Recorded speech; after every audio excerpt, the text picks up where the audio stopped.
Bom dia, connosco temos aqui José Feijó, comissário científico da exposição de Darwin na Fundação Gulbenkian, que nos vai mostrar em pouco tempo o que pode vir visitar aqui à Gulbenkian. A idade da Terra foi calculado por um bispo britânico como sendo 4004 a.C., portanto a Terra toda teria cerca de 5500 anos, e de facto há alguns biólogos também dessa altura, como por exemplo Cuvier, que apesar de ter tido contribuições magníficas para a ciência noutros aspectos,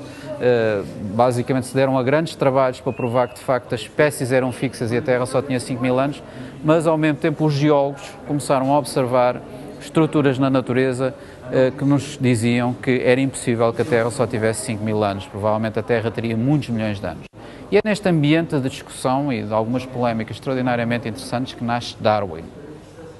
O jovem Darwin era um rapaz como muitos outros, traquina, saltava muros, não era lá grande estudante, não gostava muito de passar muito tempo na escola a aprender coisas, gostava sim era de andar na natureza, a caçar,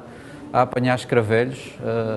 a apanhar maçãs, a fazer traquinices, mas de uma forma muito sistemática e muito ordenada. Ele próprio na caça era extraordinariamente preciso, tomava nota de todos os tiros que dava, das peças que apanhava. Este escravelho que se vê na sua mão, já aqui na fase em que estava em Londres, é um escravelho que depois vai fazer parte de uma publicação científica. E é este jovem Darwin, cheio de energia, vibrante, que nós quisemos aqui reproduzir sob esta reconstrução científica feita pelo ateliê de Elizabeth Inês, em contraponto ao Darwin que toda a gente conhece, velho, taciturno, de barbas, triste. Este é o Darwin que nós, de facto, gostaríamos de pôr nesta exposição. E tudo isto muda quando ele chega a Cambridge. E em Cambridge conhece um professor, o professor Henslow, com quem estabelece uma relação muito especial. Darwin torna-se um enorme admirador de Henslow, frequenta 3 vezes a sua cadeira, frequenta a sua casa, acompanha-o em todas as saídas e, reciprocamente, Henslow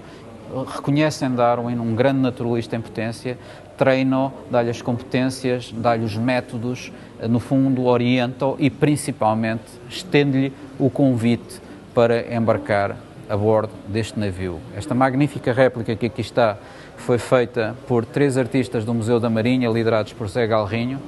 e de facto é neste navio, que aqui parece magnífico, mas que era uma casca de nós autêntica, um navio mesmo dentro da Marinha Britânica, não considerado particularmente seguro, que Darwin embarca aos 22 anos, filho de uma família abastada, com uma vida sem problemas nem necessidades materiais à sua frente, e ainda assim ele embarca numa viagem cheia de riscos e cheia de inseguranças, a seguir uma paixão, a sua paixão pela história natural e pela explicação da natureza. Os estímulos e as coisas que ele viu são descritas de forma extremamente vívida no seu caderno de viagens, e nós tentámos aqui,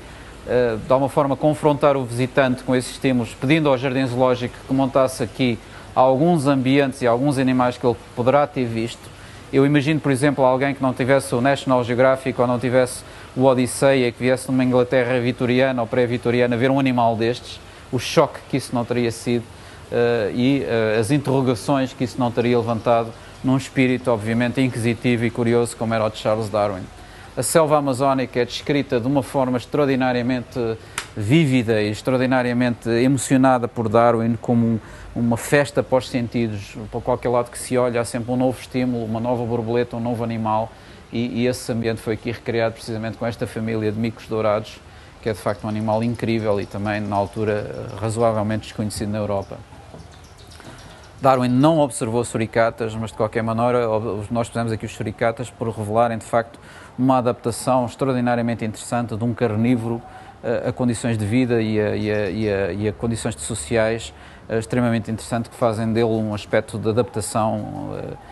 muito interessante. E que aliás tem sido uma das principais estrelas desta exposição, porque é de facto um animal fascinante.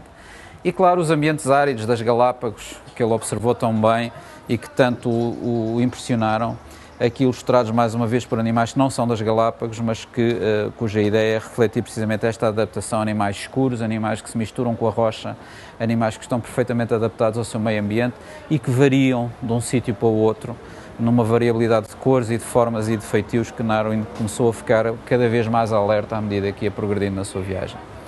No decurso da viagem, Darwin catalogou, colecionou, montou, enfrascou milhares e milhares de objetos que ia enviando para casa ao longo das paragens que o Beagle ia tendo, Quando chegou à Inglaterra já era uma personalidade conhecida, porque enviou milhares de objetos, alguns dos quais únicos, e que foram distribuídos mais uma vez por Henslow dentro da comunidade científica inglesa da altura. E claro, a viagem não ocorreu propriamente para se descobrir nenhuma grande lei ou se fazer nenhuma grande revolução científica. A viagem ocorreu por razões administrativas e militares. A Inglaterra tinha tomado as Ilhas Malvinas, aliás rebatizadas de Falkland, e precisava de mapear os mares da América do Sul para que a sua armada e a sua marinha pudesse de facto exercer o poderio militar que eles almejavam. A viagem, por razões circunstanciais, começou e acabou em território nacional da altura. Começou na Ilha de Santiago, em Cabo Verde, acabou na Ilha Terceira, nos Açores, e, obviamente, a maior parte do tempo foi passada à volta da América do Sul. Darwin passou cerca de 2/3 da viagem em terra. Portanto, o que o navio fazia era deixava-o num sítio, ia fazer as suas medições, voltava para o ir buscar ou apanhava-o noutro sítio. Ele estudou particularmente toda a parte da selva amazónica do norte do Brasil e depois toda a parte do Chile, Terra do Fogo, as Pampas na Argentina e, claro, as 5 semanas nas Galápagos, que se tornaram emblemáticas após a publicação da origem da espécie. Isso é importante. Ele, quando lá esteve, de facto não deu assim uma importância tão grande àquilo que viu e àquilo que observou, mas é quando volta para a Inglaterra e começa a classificar os seus espécimes que percebe que as Galápagos, no fundo, acabariam por ser o cerne do seu argumento. Durante a viagem do Beagle, o Darwin observa uma série de adaptações e uma série de habitats que o começam a fazer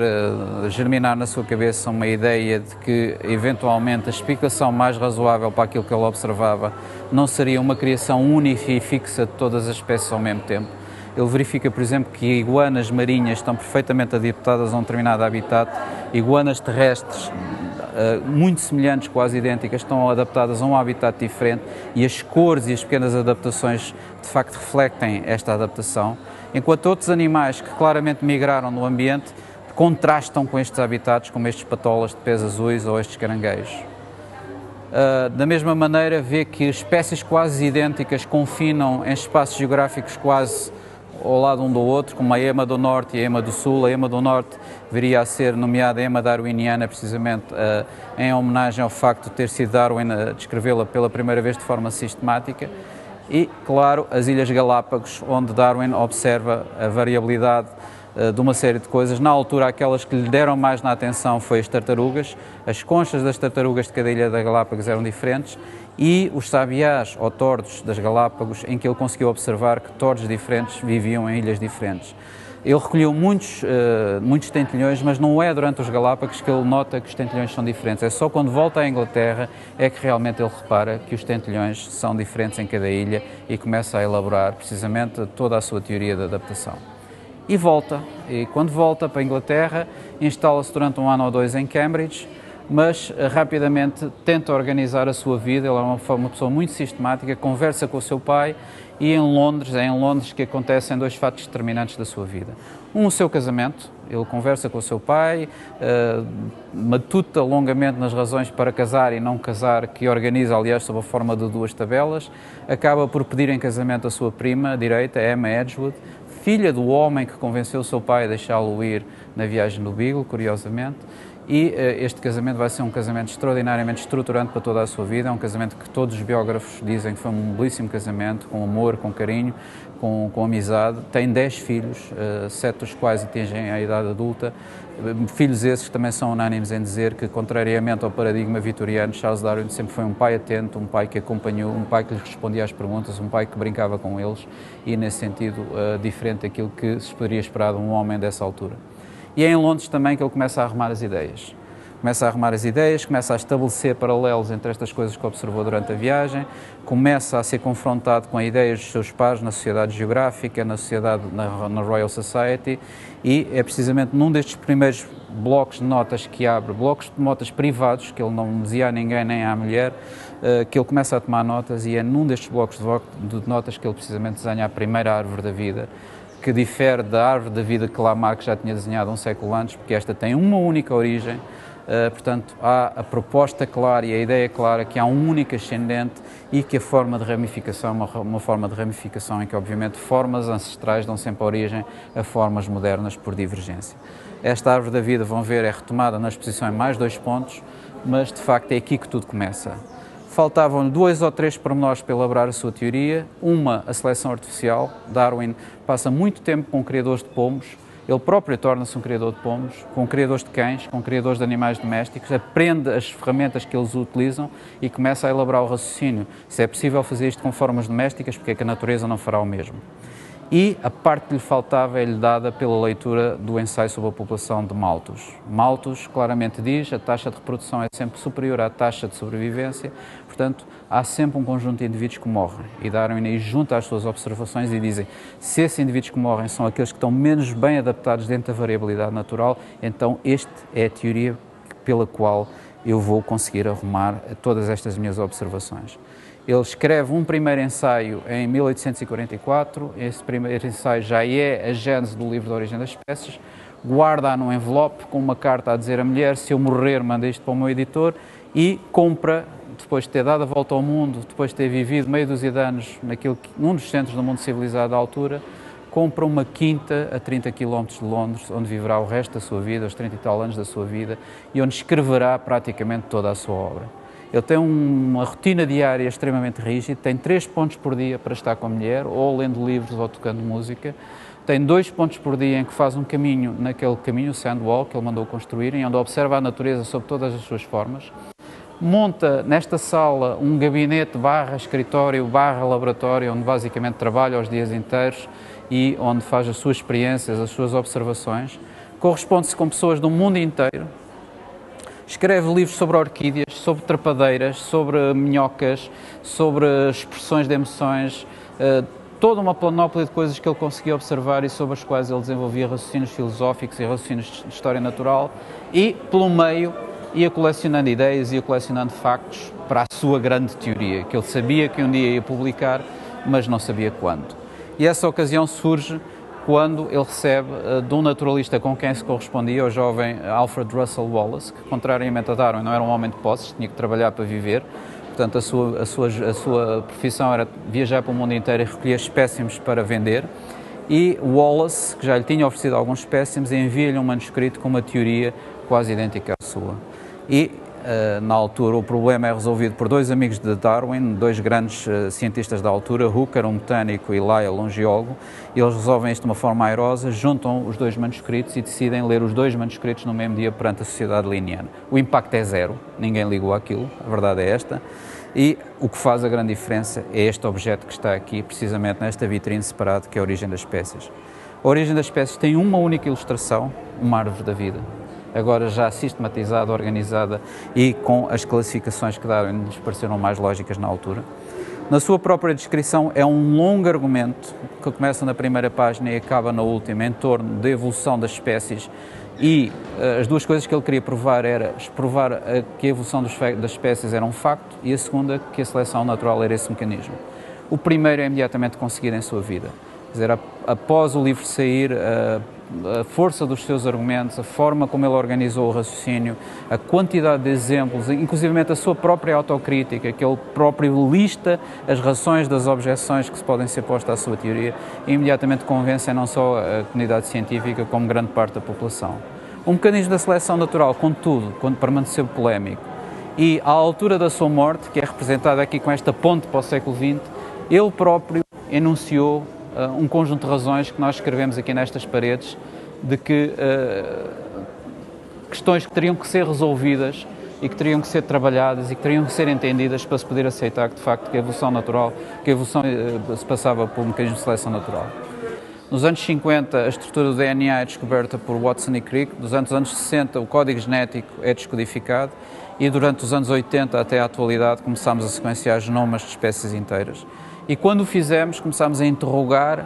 o que é que nós vemos na sequência genética destes seres vivos. Será que há aqui uma memória? Será que há aqui um registro desta evolução que nós antecipamos que aconteceu? E as respostas têm vindo a cada espécie que se sequencia, que sim, nós encontramos lá as homologias que esperávamos, encontramos lá os graus de semelhança que já antecipávamos das formas, encontramos lá memórias de infecções de vírus, encontramos lá memórias de graus intermédios que não conhecíamos, e tudo isto agora é contextualizado já no âmbito também da informação genética.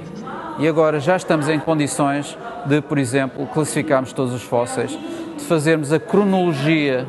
de praticamente toda a nossa vida neste planeta, incorporando os dados da física, incorporando os dados da geologia, incorporando os dados da biologia, para termos uma visão integrada de quando foi formado o universo, de quando foi formada a Terra, de quando surgiu a vida na Terra e da sequência pela qual as diversas formas de vida foram aparecendo, muitas das quais nos surgem até hoje sob a forma desta magnífica coleção de fósseis que aqui está, e que uma das estrelas é curiosamente o fóssil mais pequeno. Ouvem-se para aí muitos disparates a dizer que Darwin diz que descendemos de um macaco. Não descendemos, somos primos, descendemos de um antepassado comum, mas a verdade é que na realidade descendemos de um ratito deste tamanho. Este é um fóssil do Museu Geológico do INETI, escavado aqui numa mina da Guimarota, ao pé de Torres Novas, e que são precisamente, é um original, e estes são os únicos mamíferos de que há registro precisamente no tempo dos dinossauros, provavelmente porque eram suficientemente pequenos para andar no meio das patas dos dinossauros sem serem comidos, e são estes pequenos mamíferos, uns ratitos desta dimensão, que após a extinção dos dinossauros vão dar origem à era dos mamíferos, nas qual nós nos incluímos hoje. Ou seja, neste contexto somos capazes também de interrogar a nossa própria espécie, a nossa própria história como espécie e, claro, fazendo uso do registro fóssil fragmentado que está e incompleto que está, mas que já existe algum, somos capazes também de tentar reconstruir a nossa própria história como espécie e a partir do momento em que evoluímos de um antepassado comum e fomos divergindo nestas diversas formas de hominídeos até à forma final do ser humano que nós hoje conhecemos como Homo sapiens. E a assistir a esta arrumação, enfim, não foi propositado no início da exposição, mas acabou por ser extraordinariamente interessante, está a figura de Darwin, a última fotografia dele em vida, das poucas em que ele nos olha de frente, com aquele olhar assustado de quem fez um grande legado e assustado com a própria responsabilidade de quem deixou esse legado, mas agora neste contexto, a olhar para a árvore da vida de David Attenborough. Às pessoas que quiserem vir aqui, o que é que podem e o que é que levam desta exposição? Levam fundamentalmente aquilo que é a ideia da ciência moderna, a ideia de que o conhecimento e a acumulação de conhecimento leva à formulação de grandes teorias e que estas grandes teorias são o nosso mapa para entender a natureza, para entender a vida e para entender a nossa posição no universo. A exposição da Gulbenkian vai estar aberta até 24 de maio. Devido à pressão do público que tem sido extraordinária, às quintas e aos sábados estará aberta até às 21 horas para permitir que mais público possa visitar e, obviamente, será com grande prazer que receberemos todos os interessados em seguir esta história que nós tentamos contar da biologia contemporânea, a biologia que nos permite chegar a esta sala e catalogarmos e integrarmos tudo. Começámos do Gabinete de Curiosidades Naturais, em que estava tudo ao molho, em que se colecionava pelo gosto de colecionar, e acabamos nesta sala em que os objetos agora estão na sua posição, no seu contexto, com o seu DNA sequenciado, com a sua estrutura evolutiva conhecida. É essa a vantagem, é essa a vitória da biologia, que fará provavelmente a biologia a ciência do século XXI. É essa história que se conta aqui através de Darwin, a sua figura fundamental.